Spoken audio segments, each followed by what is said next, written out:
Welcome to the podcast. If you'd like to listen to an ad-free version of this episode and all of our episodes, then search True Crime Today Premium Plus on Apple Podcasts and press subscribe. That's our premium channel where all of our ad-free and advanced episodes live, all in one place. True Crime Today Premium Plus. Search it on Apple Podcasts and press subscribe. Even try it for 3 days free. You're about to take a deep dive into one of the biggest true crime cases in the universe. Or, at least, on our part of the planet. From the Hidden Killers podcast and True Crime Today. They say the truth hides in plain sight. But in Delphi, Indiana, the truth has remained elusive for more than 6 long years.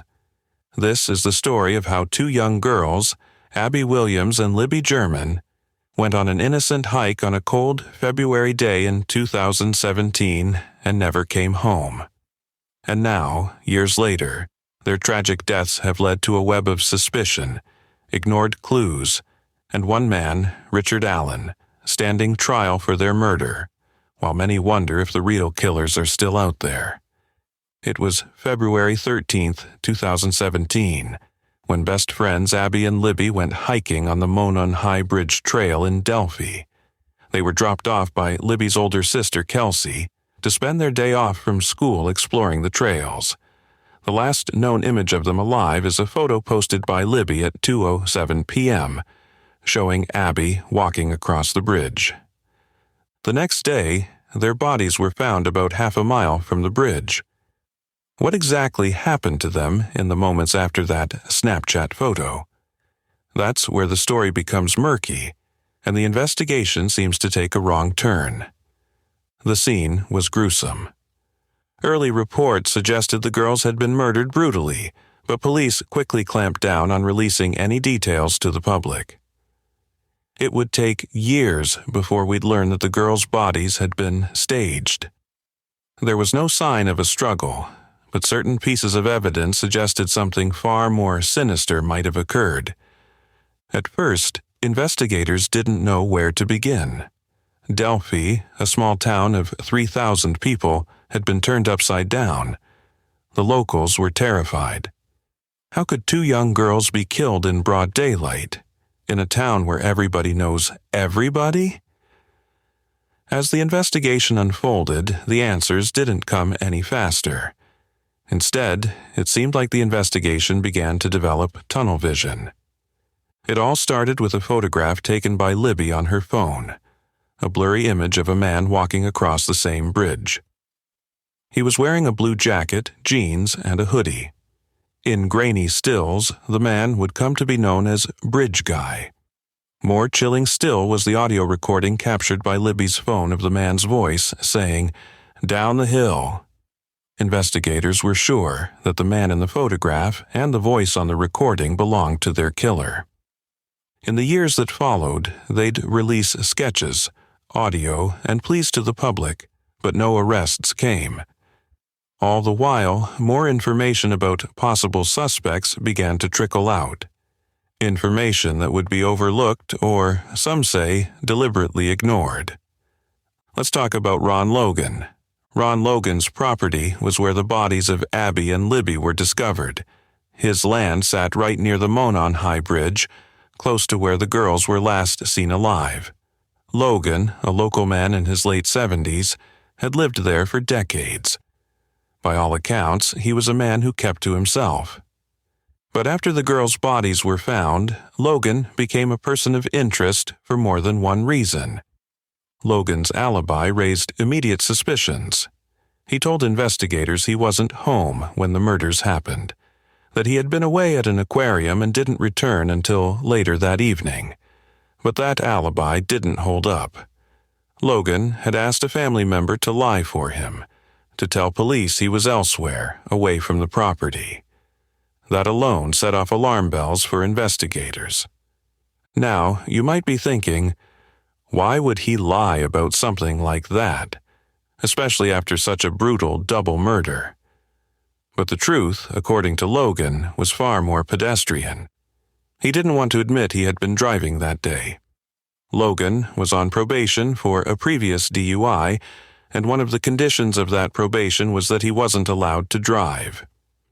If he admitted to driving, he would violate his probation, potentially landing himself back in jail. So, he lied. At least, that's what he told investigators. But it didn't stop there. The FBI got involved. A month after the murders, the FBI obtained a warrant to search Logan's property, including his home, car, and electronic devices. The request for the warrant provided some disturbing details.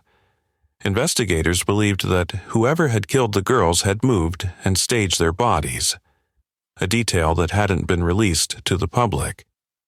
They believed there was evidence of fibers and unidentified hairs found on the scene, and they suspected Logan.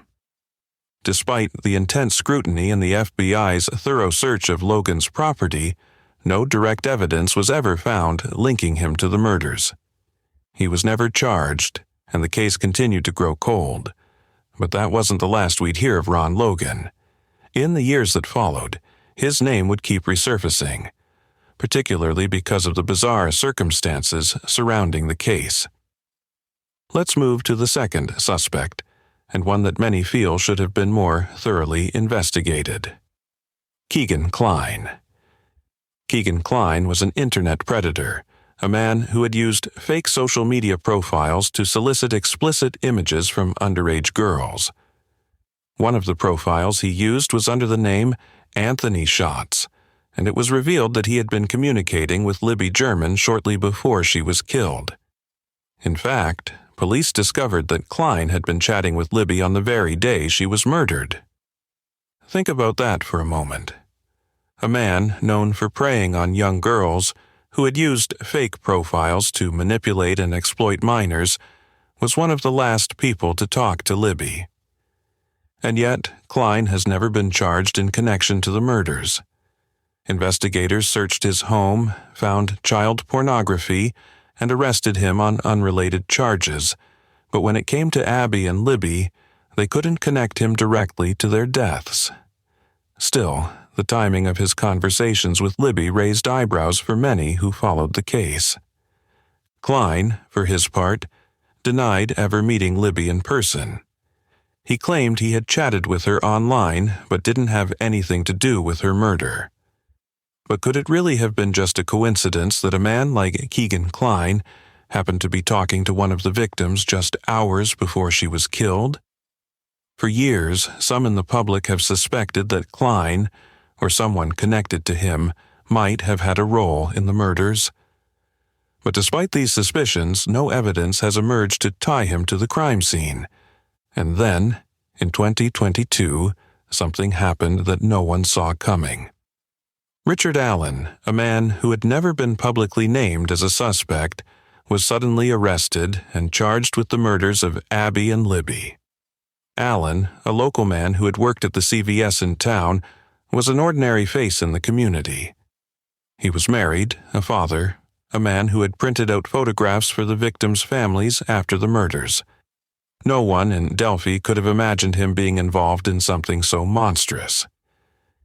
But when the police arrested Allen, they had a single piece of evidence they were hanging their case on: a bullet.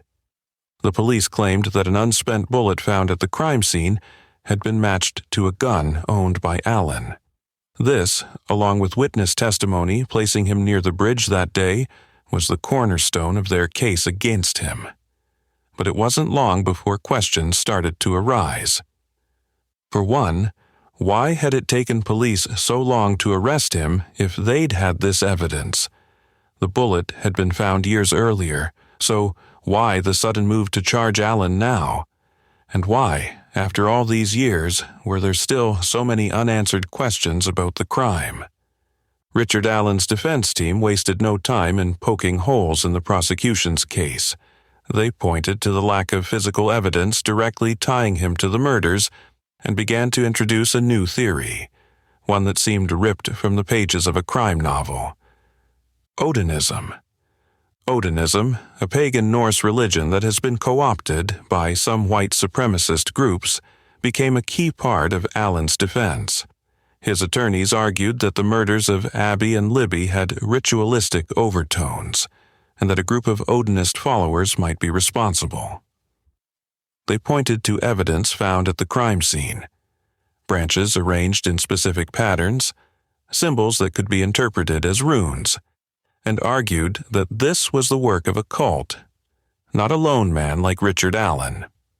The defense also pointed to other suspects, men linked to Odinism who lived in the area, one of whom had a connection to Abby. According to the defense, these men were involved in a local Odinist group and had a stronger motive for the killings than Richard Allen. They also claimed that law enforcement had overlooked or even deliberately ignored this theory, focusing instead on Allen because they needed someone to take the fall. As this theory unfolded, it painted a disturbing picture of a case gone awry. The defense presented evidence that some investigators had expressed interest in the Odinist theory early on, but were silenced or discouraged from pursuing it. They claimed that key witnesses had information linking these Odinist followers to the crime scene, but that this evidence had been brushed aside. One of the most shocking moments came when the defense revealed that the bodies of Abby and Libby had been posed in a way that could suggest a ritual killing. Libby's body, in particular, was found with branches arranged around her in a deliberate pattern, a detail that had been kept hidden from the public for years. The prosecution, however, has remained steadfast in its case against Allen. They argue that the bullet found at the scene is undeniable proof that Allen was there, and that his multiple confessions made while in prison are evidence of his guilt. But the defense counters that Allen's confessions were the result of extreme mental distress brought on by his solitary confinement. Since his arrest, Richard Allen has been held in solitary confinement in a maximum security prison. His defense team has argued that the conditions of his confinement, 24-hour surveillance, isolation from other inmates, and limited contact with his family, have taken a severe toll on his mental health. In fact, Allen's condition deteriorated so badly that he began exhibiting signs of psychosis. He lost a significant amount of weight, stopped sleeping, and even engaged in bizarre behaviors like eating legal documents. His attorneys have fought to have him moved to a less restrictive environment, but their requests have been denied. The judge in the case ruled that Allen's treatment was not unusual, given the nature of the charges against him. But many, including Allen's defense team, believe that his deteriorating mental state is evidence that he's being treated unfairly, and that his confessions, made under such extreme duress, should not be admissible in court. As the trial approaches, the tension in Delphi is palpable. The community, which once rallied together in the wake of the girls' murders, is now divided. Some believe that Richard Allen is guilty, that the police finally got their man after years of searching. But others are not so sure. With the Odinist theory lingering in the background, and questions about Logan and Keegan Klein still unresolved, many wonder if the real killers are still out there, hiding in plain sight. In the coming weeks, the truth, or something close to it, may finally be revealed. But as the legal battle unfolds, one thing is certain. The story of Abby Williams and Libby German is far from over. In a world where the darkest secrets lie just beneath the surface. They said it was an accident, but the evidence says otherwise. Where hidden killers roam, unnoticed, in the shadows. I think you would definitely be looking at a blend of toxic, very bad narcissistic personality traits, and they will be vengeful and possibly resort to violence. Join Tony Bruschi as he uncovers the truth behind the most chilling cases. They said it was an accident, but the evidence clearly says otherwise. Each episode, we dig deep into the minds of those who commit the unthinkable. To your point on narcissism, he thinks in his own mind how witty he is. Yeah. But he lost that jury. I was done with him in 2 minutes. From unsolved mysteries to infamous crimes. Geez, you've just talked about how you've taught yourself how to do everything under the sun. I bet you did a YouTube video, how to best kill somebody with a knife. Hidden Killers with Tony Bruschi takes you where few dare to go. How does someone with such a dark secret go unnoticed? for so long. with multiple new episodes every single day. We're not just telling stories, we're seeking justice. Listen now on Apple Podcasts or wherever you get your podcasts. Just search for Hidden Killers with Tony Bruschi.